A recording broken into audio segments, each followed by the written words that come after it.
बीमारियों से परेशान। कौन है इंसान, कौन है शैतान? कौन है इंसान, कौन है शैतान? कम होशियार ज्यादा नादान, कम होशियार ज्यादा नादान। सब है यहाँ बीमारियों से परेशान, सब है यहाँ बीमारियों से परेशान। इसीलिए आए हैं हम, इसलिए आए हैं हम आप सभी को बताने, आप सभी को बताने हमारे समाज में फार्मासिस्ट का योगदान, फार्मासिस्ट का योगदान। सुनो सुनो, हुआ है अंधेरा, हुआ है अंधेरा, ना तुम्हें कुछ दिखाई देगा, ना तुम्हें कुछ दिखाई देगा। जब तक है सोच का पर्दा, जब तक है सोच का पर्दा, आँखों में धुआं ही रहेगा, आँखों में धुआं ही रहेगा।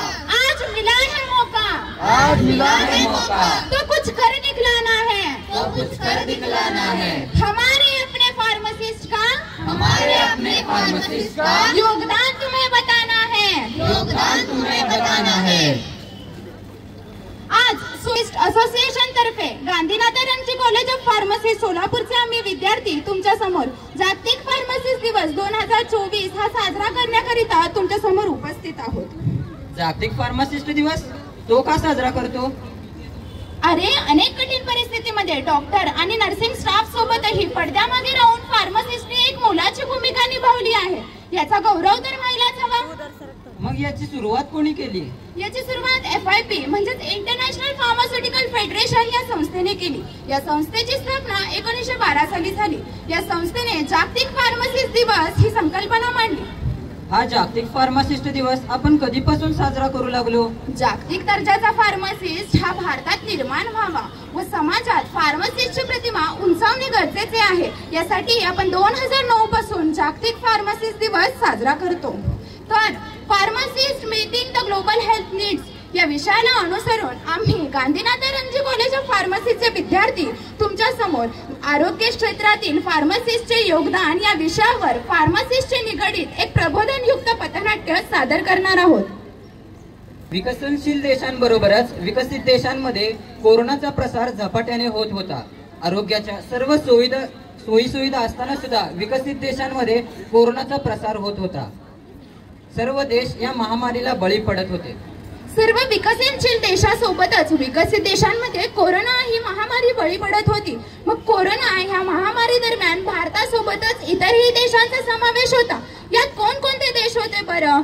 कॅनडा, रशिया, इंडिया, USA असे अनेक देश कोरोना ह्या महामारीला बळी पडत होते। व्यवस्थेवर ताण येत असताना फार्मासिस्टने देखील मोलाची भूमिका बजावली। ती कशी ते आपण बघूया। सर, हॉस्पिटलमध्ये औषधोपचार तर आहेत, पण आरोग्य सेवकांची खूप कमतरता भासत आहे सर। आता या परिस्थितीत एकच उपाय, ते म्हणजे फार्मासिस्ट। फार्मासिस्ट त्यांची कशी गरज? फार्मासिस्ट हा आरोग्य व्यवस्थेचा खूपच महत्त्वाचा घटक आहे। अशा या परिस्थितीत फार्मासिस्ट एक महत्त्वाची आणि मोलाची भूमिका बजावतात। यांचेही योगदान आपण ग्राह्य धरायला हवे। कोरोना काळामध्ये उपचार करत असताना फक्त डॉक्टर आणि नर्सिंग स्टाफ किंवा आरोग्य सेवकांनीच त्यांची भूमिका निभावली आहे असं नाही, तर फार्मासिस्टने पडद्यामागे राहून त्याची जबाबदारी ठोक पार पाडली आहे। मग त्याचंही कसं काम केले आहे ते आपण बघूया। फार्मासिस्टने स्वतःचं कर्तव्य विसरले नाही, तर त्याचीच एक कहाणी आपण बघूया। कुठे चाललीस? नेहमीप्रमाणे कामाला जातीये। पण गरज काय आहे? बाहेर एवढे तणावाचं वातावरण आहे, सगळीकडे संचारबंदी आहे आणि तुला बाहेर जायचंय? आई, मी एका नावाजलेल्या फार्मास्युटिकल कंपनीमध्ये रिसर्च अनालिस्ट हेड म्हणून कार्यरत आहे। माझं जाणं गरजेचंच आहे तिकडे। तू एकटीच नाहीस, तू गेली नाहीस तर कंपनीचं काम काही थांबणार नाही, त्यामुळे तू कुठेही जाणार नाहीस। आई, माझं हे कर्तव्यच आहे आणि मला तिथे जावंच लागेल। म्हणजे तू ऐकणारच नाहीयेस का?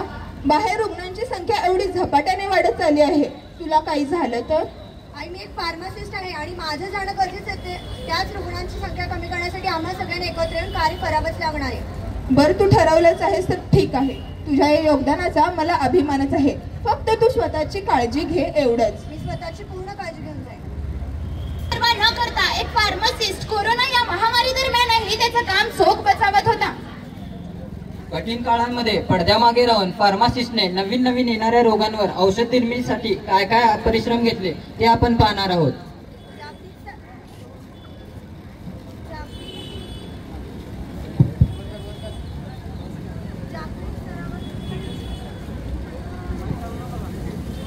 जागतिक स्तरावर कोरोना व्हायरस हा खूप झपाट्याने वाढत आहे. त्यासाठी आपल्याला लवकरात लवकर आपलं कार्य सुरू करायचंय. आपण सगळ्यांनी एकत्र येऊन आपलं संशोधन लवकरात लवकर सुरू करूयात.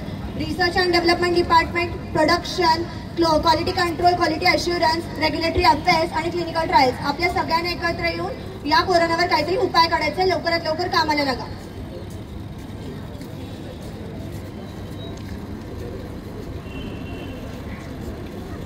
सगळ्यांची कामं कुठपर्यंत आली आहेत?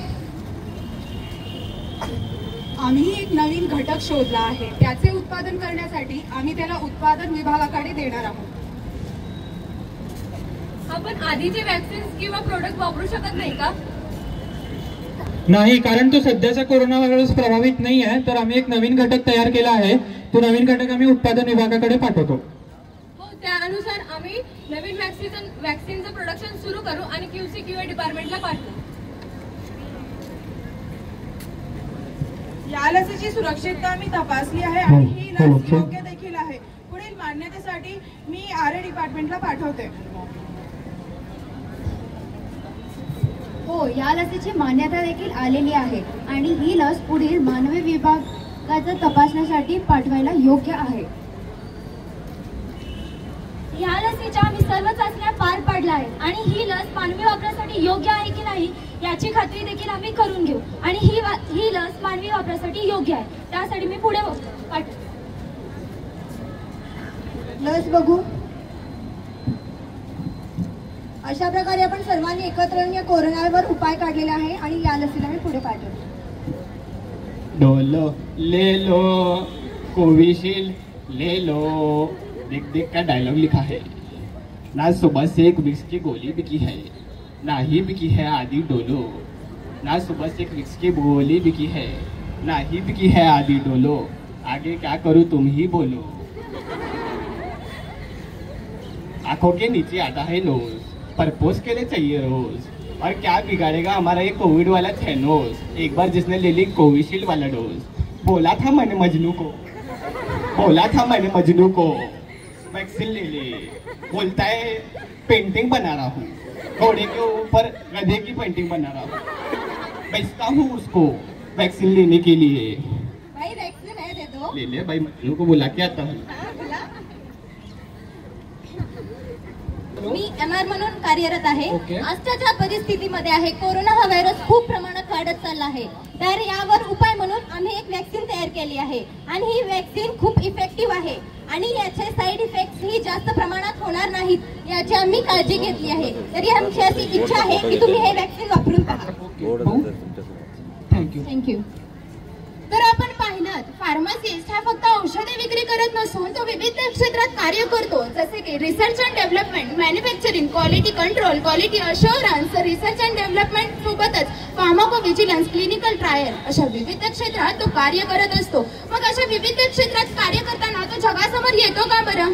नाही, तो पडद्यामागे राहून त्याची जबाबदारी पार पाडत असतो. मग चला तर बघूया फार्मासिस्टची भूमिका काय आहे.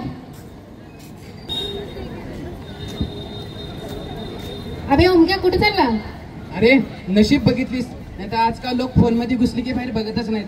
जास्त शानपणा करू नको. जेवढं विचारलंय तेवढं सांग, कुठे चाललास? मी तर वॅक्सिन घ्यायला चाललो.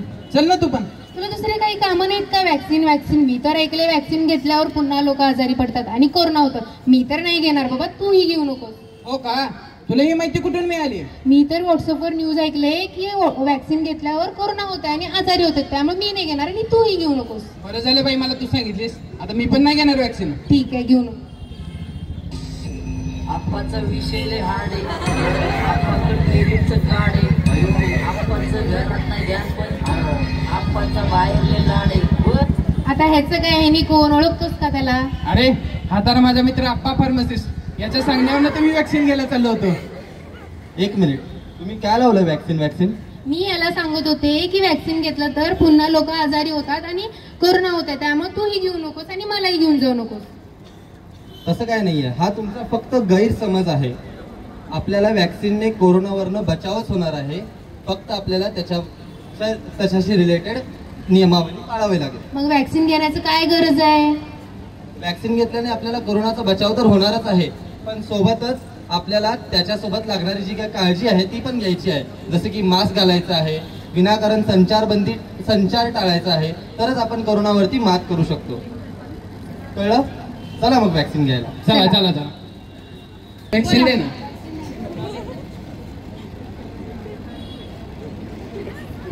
पिल्यावर जमत नाही का ते द्यावं लागतं. दुखत नाही ना? कोरोना तरी नाही होणार ना? हळू द्या. हळू द्या बाई. राम राम राम. ले जाम देता के हो तुम्ही? जाऊ द्या का?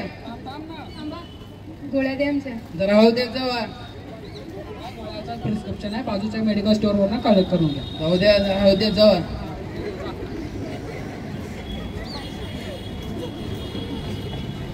वॅक्सिन घेतलं का तुम्ही दोघं? तुम्ही जरी वॅक्सिन घेतली असेल तरी काळजी घेणे खूप आवश्यक आहे. त्यासाठी तुम्ही मास्क आणि सॅनिटायझरचा वापर करा आणि सोशल डिस्टन्सिंग मेंटेन करा. योग्य आहार घ्या, नियमित व्यायाम करा, स्वतःची काळजी घ्या आणि तुमच्या कुटुंबाची पण काळजी घ्या. तुम्ही जाऊ शकता. कायरो को होती है अंजाम की फिक्र तो कायरो को होती है. हम फार्मेसी वाले हैं जनाब, जहाँ रिस्क होती है वहाँ हमारी एंट्री फिक्स होती है. असं तर पाहिलं तुम्ही, फार्मसिस्ट हा ऑलराऊंडर पद्धतीने काम करत असतो. त्याचे कार्य हे फक्त भारतातच नव्हे तर जगभरात पसरत आहे. आज तुम्ही पाहिलं तो औषध विक्री करण्याचं नाही तर औषध निर्माण करण्यापासून त्याची तपासणी करण्याचे व मार्केटमध्ये आल्यावरही जनजागृती करण्याचे काम तो करत असतो. आज जागतिक क्षेत्रात फार्मसिस्ट हा जगभरातच सगळीकडे लोकांना आरोग्यविषयक सल्ला देऊन त्याची भूमिका पार पाडत असतो. तर मग विचार करा, जसं दिल्लीचा तख्त राखण्यासाठी सह्याद्री धावून येतो, जसं दिल्लीचा तख्त राखण्यासाठी सह्याद्री धावून येतो, तसेच आरोग्य सेवेत तत्पर राहण्यासाठी फार्मासिस्ट धावून येतो. सेहत ही संपत्ति है, सेहत ही संपत्ति है और इस संपत्ति का बैंक मतलब फार्मासिस्ट है, और इस संपत्ति का बैंक मतलब फार्मासिस्ट है. एक कड़वे काढ़े को हम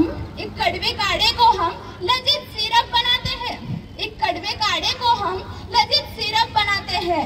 जड़ी के पाउडर को हम टैबलेट का रूप देते हैं. जड़ी के पाउडर को हम टैबलेट का रूप देते हैं. हम डॉक्टरों को उनके हथियारों से लैस कराते हैं. हम डॉक्टरों को उनके हथियारों से लैस कराते हैं. नाम किसी का होता है पर हम पर्दे के पीछे मुस्काते हैं. नाम किसी का होता है पर हम पर्दे के पीछे मुस्काते हैं. Yes, we are pharmacists.